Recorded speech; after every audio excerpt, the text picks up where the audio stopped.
Hello, and welcome to another edition in our series of virtual Q&As with some of Space and Time's key advertising partners. My name is Bruce Tissington, the paid social lead at Space and Time, and I have the pleasure of being joined by Carly Gooch, who is the Pinterest agency lead for the UK. Today we'll be talking about the role of Pinterest in an advertiser's omnichannel marketing strategy. We'll touch on the future of online shopping behavior and what Pinterest is doing to thrive in this space. And finally, we address how Pinterest has navigated the challenges of the past year and what ethical changes we should expect from brands and platforms moving forward. Good morning. Hi Carly. Thanks a lot for joining me today. I know the first time we met and spoke about this Q&A session, you had pulled over by the side of the road. Would you say that's an appropriate metaphor for Pinterest as a whole, and their always on the go nature, always looking to evolve? Yeah. What an opener, Bruce. Good morning. Thank you for having me, Space and Time. Yeah, I was actually by the road, wasn't I? And yeah, I think it could be a metaphor for our evolving company. And also, we are essentially a future-facing platform. And one of the biggest trends that we predicted for this year is getaway car. And I think I've perfectly embodied that by taking a meeting in my car. Also, my husband's a black cab driver, and I've been known to do a meeting or two in the cab just to get away from the house.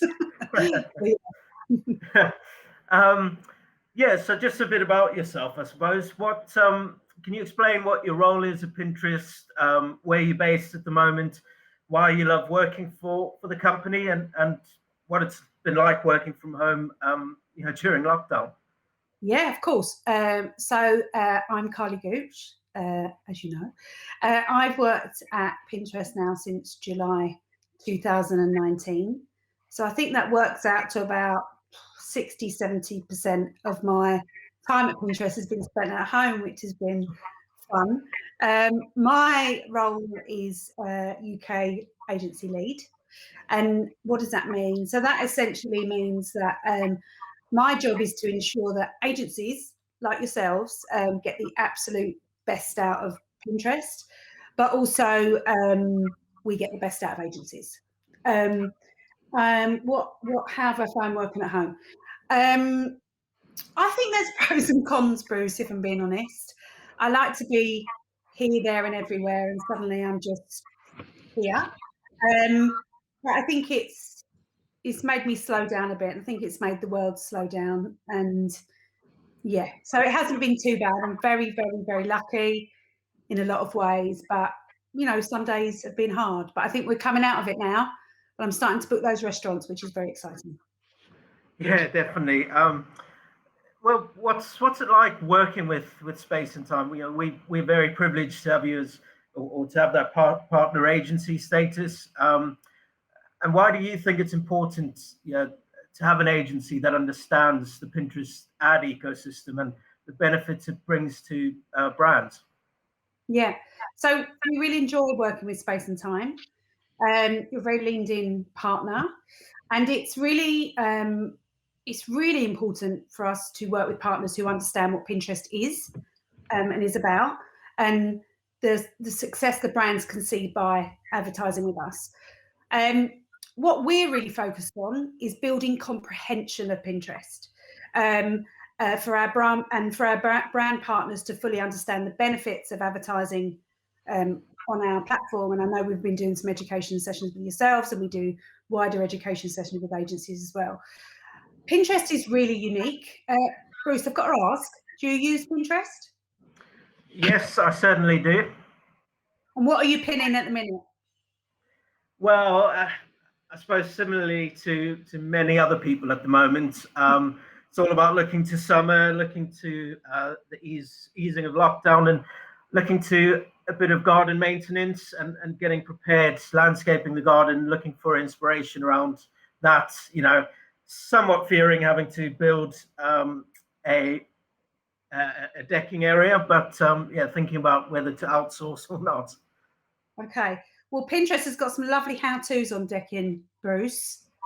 So yeah, I'd recommend you look on the page.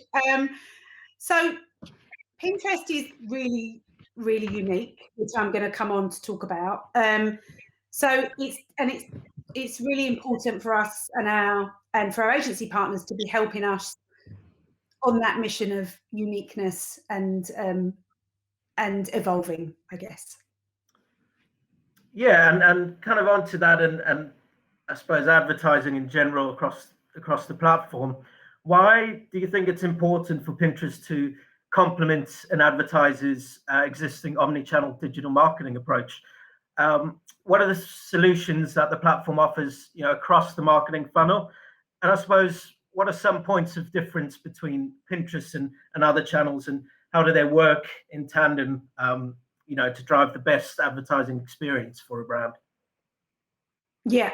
So I'm going to throw some numbers at you now, Bruce. So actually last year, we had an astonishing year. So now more than 475 million people now use Pinterest every month globally to get inspiration. And our mission is to bring everyone the inspiration to create a life they love, which is lovely. And we've seen some huge audience spikes actually this year and last year. So we've seen huge spikes in Gen Z, men, millennials are actually now the audience segments that are driving the majority of Pinterest new user growth. I think historically people just thought Pinterest was for women and weddings and cakes. It isn't. And we're really, really evolving in the audience space. Also, what's really special and unique about us is that we have a decision-orientated, commercially minded audience. When you come to Pinterest, you come with intent. You know what you want to buy. And this is what's different about us versus our lovely competitors. You go on Google and you want a pair of white trainers, chances are, or you want to buy some decking. Chances are you know what you want to buy. You want to buy however inch thick wood, grey wood decking. On Pinterest, you would just search for decking. And actually 97% of the searches on Pinterest are unbranded, 97%. So the opportunities for brands and agencies is massive because they come with intent, but they don't know what they want to buy, which is really exciting. So I've got a 12-year-old daughter, and I know that when she's going to start to use Pinterest, it's going to be a really, really safe space for her. She loves Harry Potter. She loves green and pink. So do I. And I know she's going to be served the most appropriate ads for her. So it's really lovely. And back to your first question, why do I love it? It's just lovely. It's a safe space and it's full of positivity, the platform. But when you, as a consumer or a retailer, this all means that ads are additive on Pinterest. And we're putting brands in front of the consumers who are in that mindset and who are open to discovering something new and are full of commercial intent. And in fact, another stat for you here, Bruce, 84% of weekly Pinterest users come to the platform when they're considering products and services to buy but are undecided. And to my point, 97% of the top search on Pinterest are non-branded. So the opportunity is huge. And retailers who use Pinterest really well, and I'm going to come onto this shortly, understand that their customers on Pinterest travel for inspiration to action and back again on the platform.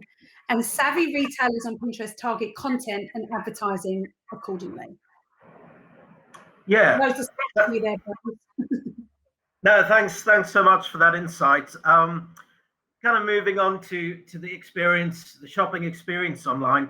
How do you see the future of shopping online experiences evolving in 2021 and beyond? And what will the ecosystem look like to that everyday customer and consumer? And will brand websites still be an important part of the online shopping experience?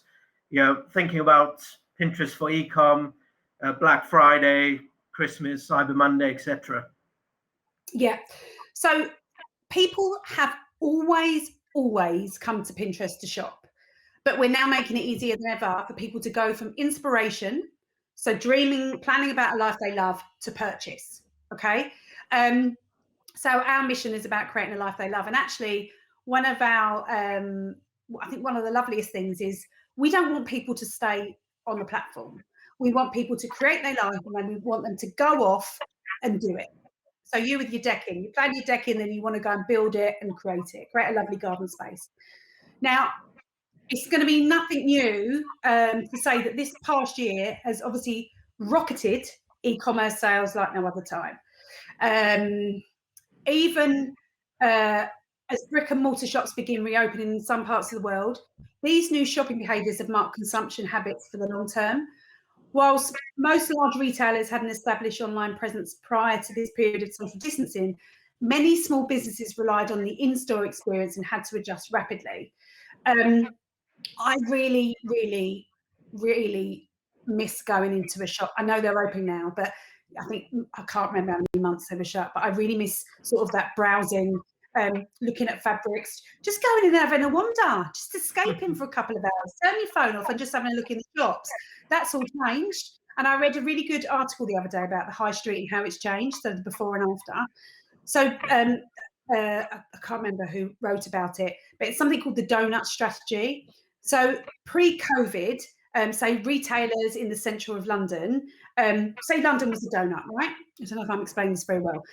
The centre of the donut was where the tourists would flock to, where all the shoppers would flock to. Shoppers would flock to. Now the centre of shopping centres don't exist. Well, they didn't exist pre-April the 12th when the shops opened. That doesn't exist. So now retailers are focusing on the outside of the donut. So they're having to repivot and change their whole e-com strategy to focus on the outside. So my local high street has been absolutely buzzing, and it's cracking to see for those smaller retailers. But it's the bigger retailers that have obviously struggled and rely on the footfall from the busy towns and the busy shopping centres, but which is a really interesting way to look at it, but also really sad in some ways. But this is where online platforms need to evolve and need to think ahead about their e-com strategy and what that's going to look like. And I think this is where, well, I know this is where Pinterest can come into its own, and this is how we're evolving as a company, which is really, really exciting. But I think as we look to the future of e-commerce, an online presence is going to be non-negotiable for businesses looking to maximise success and compete. And according to research by Retail Economics, in 2019, 53% of retail sales in the UK were expected to be online by 2028. 53% in 2019. I'm waiting for that new stat to come out now, but that figure has obviously rocketed given the events of last year. But I think while online shopping is becoming more popular, we know people still love browsing the shops, and we all miss that, right? So at Pinterest, we're building a place to shop online, not just a place to buy. We launched a huge suite of shopping features in the UK in 2020, including product pins and lens visual search, which is phenomenal, to make it as easy as possible for people to find something they love and to be able to click through and buy it. In fact, 2020, we saw a 60% increase in searches and 40% increase in saves on Pinterest, which is an incredible all-time high engagement rate. And we are delighted that over 800 brands have uploaded their catalogues in the UK, including Topshop, John Lewis and Truva. And we've got loads of exciting product launches coming up. So watch this space for Pinterest shopping. And lastly, my last point is we announced that we've expanded our partnership to Shopify to 27 additional countries, including the UK and Ireland, meaning over 1.7 million merchants around the world can now reach an inspired audience on Pinterest, which is phenomenal. We think shopping is about more than searching for a singular product. It's about browsing and being inspired, which is about what Pinterest is all about new ideas and discovering what you didn't even know you wanted, Bruce. Back to your decking. I think this past year, when people haven't been able to visit and wander the aisles of their favourite shops, it's become really, really important for platforms like ourselves and our partners to work out how to recreate that magic of that in-store shopping experience online. And we've got so much exciting things to say on this.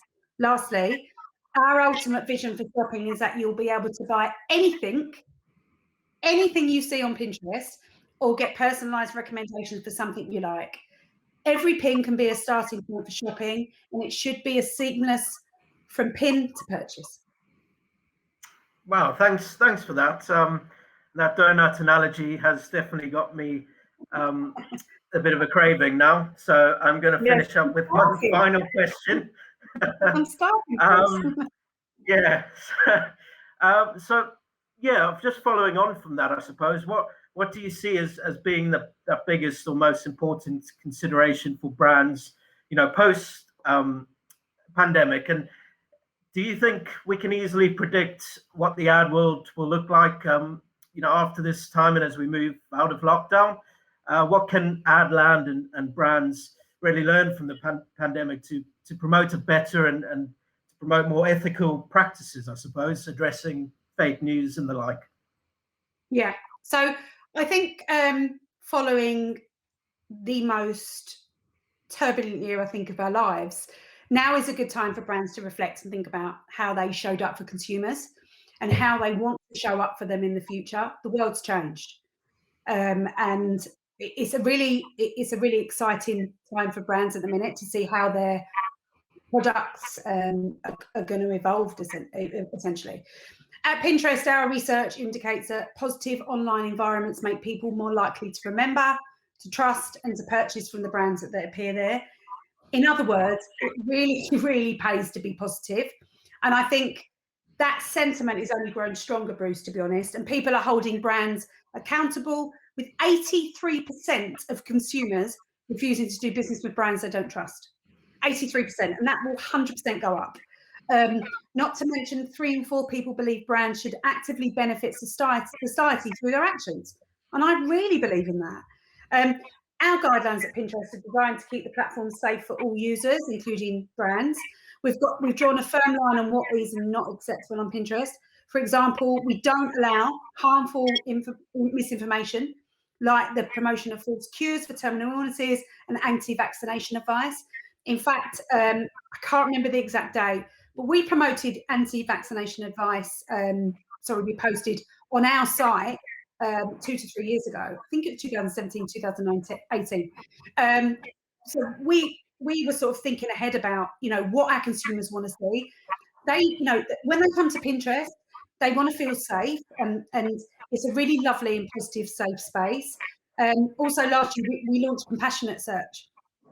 So we noticed that people on the platform, which they didn't pre-COVID, they were they would come on and search for, anything from decking to cars, whatever. Last year, we noticed our consumers started to search for anxiety and stress.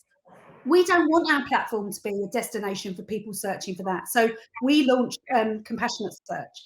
So when you go on and you type in a keyword, anxiety or stress, it will give you a huge amount of content relating to that.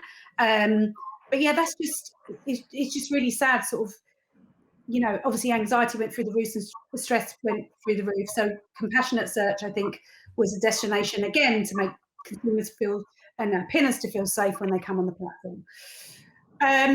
Now, of course, there's going to be long-term ramifications from the events of the past year. I mean, I've gone really grey, that are not yet fully understood.